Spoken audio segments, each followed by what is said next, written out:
apa itu energi geothermal. Ya dari bahasanya sendiri itu ada dua paduan kata. Yang pertama geo, earth, itu berarti bumi, dan therm itu artinya panas. Jadi kalau kita padukan itu adalah mengenai panas bumi. Nah, jadi geothermal energy ini menurut Spear itu didefinisikan sebagai energi panas yang terdapat di batuan di bawah permukaan. Ya, seperti itu, dan beserta fluida yang terkandung di dalamnya. Sedangkan menurut Undang-Undang Nomor 27 tahun 2003 itu sumber energi panas bumi itu meliputi air panas, kemudian uap panas, dan batuan juga yang berasosiasi dengan mineral atau gas yang secara genetik terdapat di dalamnya. Itu. Dan ini untuk geothermal di Indonesia ini saya hanya memperkenalkan saja, itu dikoordinir oleh Departemen Energi Sumber Daya Mineral, tepatnya di bawah Dirjen Energi Baru Terbarukan dan Konservasi Energi. Nah, di sini terdapat dua direktur utama, KE dan EBT. Nah, di mana energi itu termasuk di dalam energi terbarukan. Dan di situ ada beberapa bidang, di antaranya geothermal, hydro, bioenergi, solar, dan angin. Nah, di antaranya yang akan kita fokuskan pada hari ini adalah mengenai geothermal. Nah, kenapa geothermal energi itu menjadi andalan untuk energi kita sekarang dan ke depan? Nah, ini adalah gambaran dasar dari segi emisi dari gas buangan yang dihasilkan oleh beberapa generator pembangkit listrik dengan sumber yang bermacam-macam. Ternyata energi geothermal ini mempunyai gas emisi yang paling kecil. Kita lihat di sini, batu bara yang paling besar, kemudian setelah itu minyak dan gas bumi, baru geothermal. Nah, selain tersebut, karena geothermal energi ini dalam pemanfaatannya itu menggunakan sistem tertutup, jadi kontaminasi buangannya itu sangat minim sekali. Seperti itu. Kemudian dia juga sangat friendly terhadap habitat di sekitar lingkungannya, dan juga kalau kita lihat ini perbandingan yang untuk menghasilkan ekivalen dari 1.273 megawatt ini, itu kalau kita bandingkan dengan penggunaan dari gas, kemudian juga batu bara dan minyak, kita lihat bisa perbandingannya cukup signifikan. Jadi di sini dengan menggunakan energi geothermal itu sangat menghemat devisa negara. Nah, ini adalah salah satu contoh bagaimana efek daripada penggunaan energi geothermal ini di Iceland, tepatnya di kota Reykjavik, tahun 30 mereka menggunakan energi pembangkitnya dengan menggunakan batu bara, di mana kita lihat dari fotonya ini polusinya itu sangat besar sekali. Nah, kemudian setelah dirubah pembangkit listrik yaitu dengan menggunakan energi geothermal, kita bisa lihat perbandingannya, efek daripada terhadap kualitas lingkungan yang jauh lebih baik. Nah, di mana kita bisa menemukan energi geothermal ini? Sebetulnya energi geothermal itu bisa ditemukan di mana-mana, terutama di daerah yang terdapat di daerah gunung api, seperti kita lihat di dalam peta ini. Ini adalah merupakan sirkum di mana kita bisa dapatkan aktivitas vulkanik di belahan dunia. Nah, jadi di daerah-daerah tersebut kita bisa manfaatkan energi panasnya untuk kebutuhan kita. Nah, sedangkan berdasarkan Bertani di tahun 2015, komposisi dari penggunaan energi geothermal ini itu cukup mengembirakan. Kita lihat komposisinya di sini, di mana Amerika masih menduduki ranking pertama, dan kedua itu adalah Eropa. Seperti itu. Kedua itu Yang pertama itu adalah Asia Pasifik, kedua itu adalah Amerika Utara, dan yang ketiga itu adalah Eropa. Nah, ini pertumbuhan daripada energi geothermal di dunia. Nah, Amerika hingga saat ini masih mendominasi penggunaan energi ini. Itu mencapai 3.591 gigawatt. Nah, sedangkan megawatt. Nah, sedangkan Indonesia itu di perangkat kedua, menyusul Filipina yang sebelumnya adalah di perangkat kedua, gitu. Dan kalau kita lihat itu di tahun 2015 ternyata Indonesia ada pertumbuhan sampai mencapai 544 megawatt tambahan energi listrik terhadap jaringan energi di Indonesia. Jadi cukup menggembirakan. Okay. Nah, ini data yang saya peroleh dari Kementerian Energi Sumber Daya Mineral, Direktorat Jenderal EBTKE. Nah, ini adalah sebaran lapangan-lapangan geothermal yang ada di Indonesia, tersebar mulai dari Aceh di Pulau Sumatera hingga ke Pulauan Maluku di bagian Indonesia Timur. Nah, kalau kita lihat sesuai dengan tadi penjelasan di peta sebelumnya, jadi dia di Indonesia typicalnya itu adalah vulkanik sehingga mengikuti deretan pegunungan yang ada di Indonesia.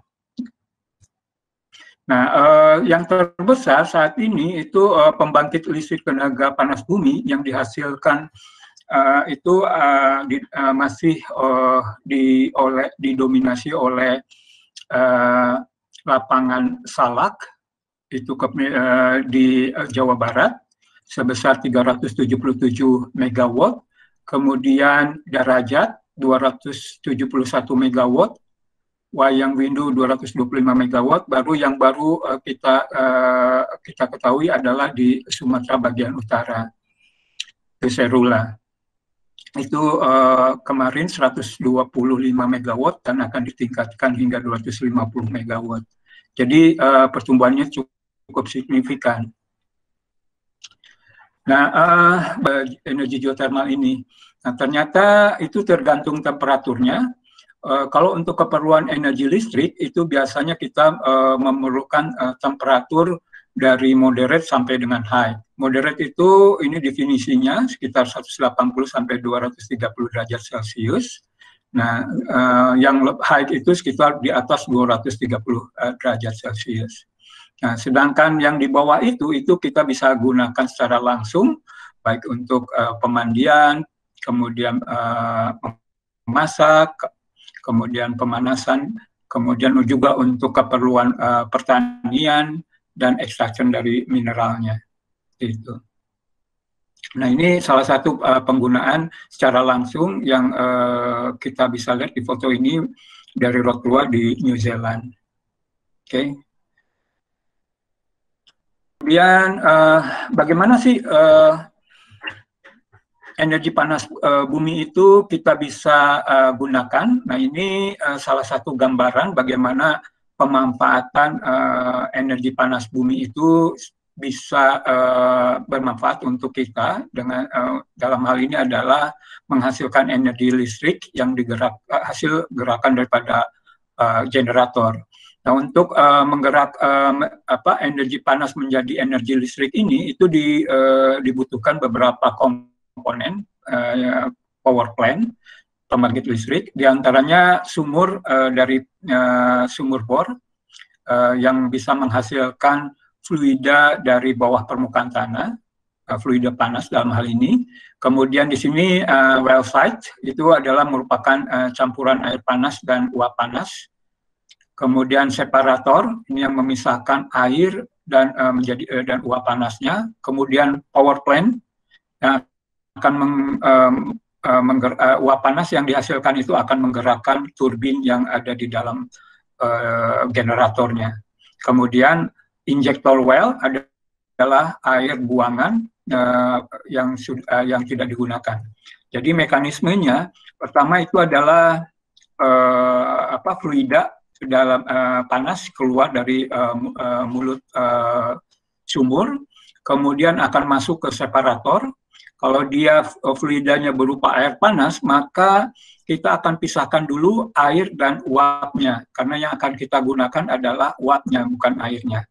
Oke, sehingga karena kita pisahkan berdasarkan densitasnya, uap itu lebih ringan, maka air panas itu akan jatuh di bawah, kemudian akan dialirkan untuk kemudian akhirnya diinjeksikan lagi ke dalam reservoir. Ini yang dinamakan dengan brine water.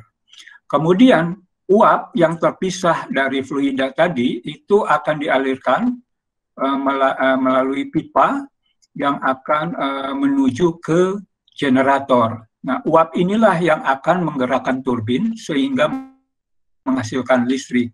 Nah, uap yang hasil setelah menggerakkan generator, tentunya uap tersebut sedapat mungkin adalah diinjeksikan kembali ke dalam reservoir.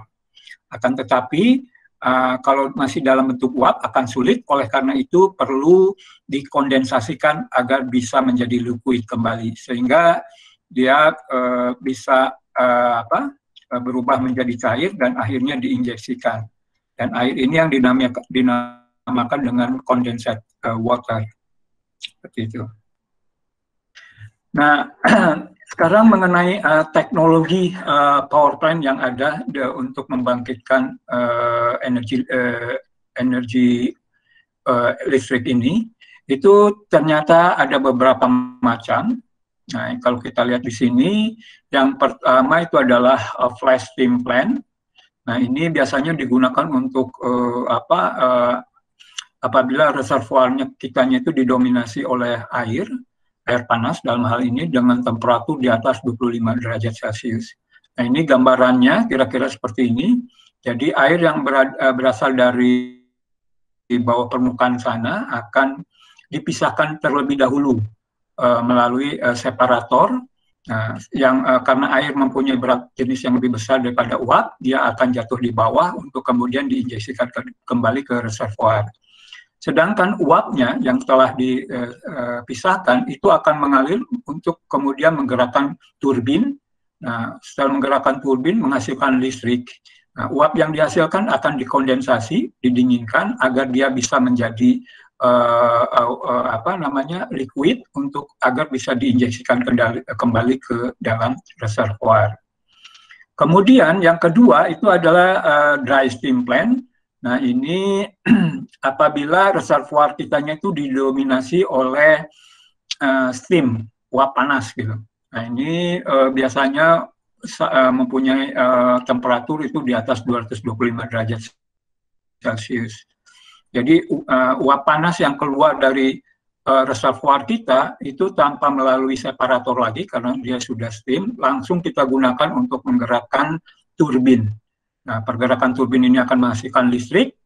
Nah, setelah itu agar bisa diinjeksikan kembali, kita harus dikondensasikan menggunakan cooling tower sehingga akhirnya kita bisa injeksikan ke dalam reservoir. Nah, kemudian yang terakhir ini adalah binary cycle power plant. Nah, ini